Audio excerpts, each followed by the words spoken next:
Yo, welcome back to the channel. If you have not subscribed, please do so to help us out.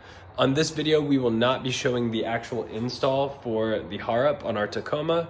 Instead, this is for a stage 2 setup. So it is getting a smaller pulley, a different belt, a fuel pump, voltage booster, and then we're also adding a boost gauge with a very cool in-mount or in-vent setup to mount the boost gauge very cleanly.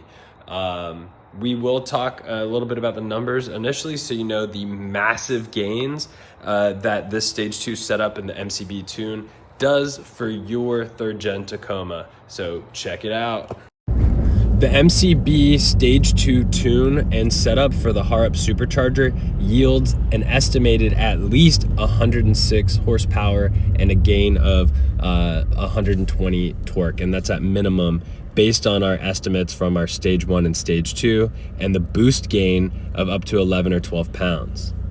We couldn't finish the stage 2 dyno because Maynard's clutch was about to give out on him, so that'll come up later. But for the stage 2, we have a 75mm pulley, we have a new belt to fit that, and then we have a voltage booster for the fuel pump. So in this install video, you'll see those get put on, as well as the boost gauge and everything I needed to make sure that was a clean fit and flush fitting for my 2019 Toyota Tacoma. I do have a 6-speed automatic, and so you'll see all the parts involved with making this stage 2 tune and supercharger install happen. All right, we're replacing our 80mm pulley with a 75. It was just a few set screws to pull out with an Allen key, and I'm just gonna kind of clean this off a little bit before I set my new pulley on. You know what's harder than it should be? Belts. Belts. All right, the new belt is on, new pulley is in. So now I'm gonna remove this little bolt here, and this is where I'm gonna be able to measure my boost. But I'm gonna run some cable somewhere over here, and that's where my boost gauge mount and everything is gonna go for my digital gauge.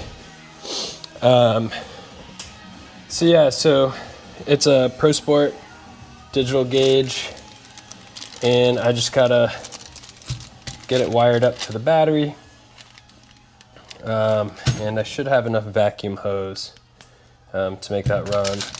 I have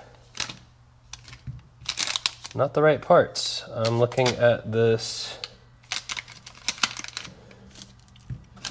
Ooh, that is no good.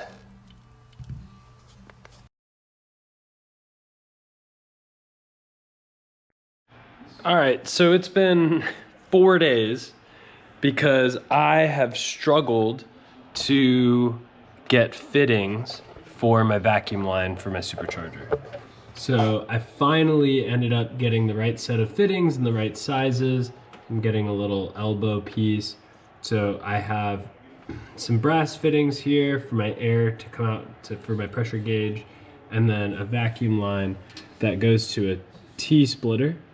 And that T-splitter leads to, on one end, a little filter for my boost gauge reader. It's a digital one, and I have it wired to a switch. I just put it on my heated seats switch because that has a secondary switch, so I could just turn it on. I could have just run this directly to a battery or to an ignition source, but I didn't feel like tapping another fuse or anything. So I just added it to the heated seats. We'll see how that goes. I might change the function later. And then the other line runs to my Hobbs switch. So this is a pressure activated switch. Once basically it detects some boost starting, it's like 2 pounds of boost, then what it'll do is I have to wire this still, but I'm gonna wire up my Voodoo booster. And what that does is I'm gonna wire it up to my fuel pump, and that way when it detects that I'm getting extra boost, it'll activate and send some extra voltage to my fuel pump to assist as I'm in high boost scenarios. So yeah, I'm gonna get up under there and splice some wires, and hopefully this will be a clean setup. All right, so you're looking at my fuel pump module, and basically you have to cut this pink wire, and then you splice in 2 lines from your fuel pump booster.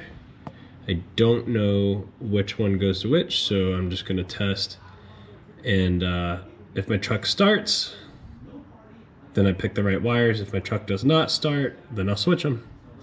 And this should be set. All right, we're all wired up. So we're gonna start this bad boy.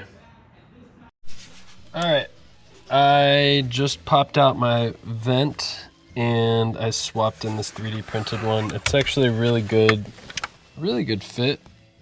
So it's from REM Works, I can link it. But yeah, that's gonna be a really clean look. I did have to move one of my Hondo garage mounts. I'm gonna move it to this other vent here, and we'll see what it looks like when it all comes together. In this video, you'll see that I end up pulling about 8 pounds of boost on this highway run, which at 1,000 feet of elevation is equal to 11 to 12 pounds of boost at sea level. It's great results.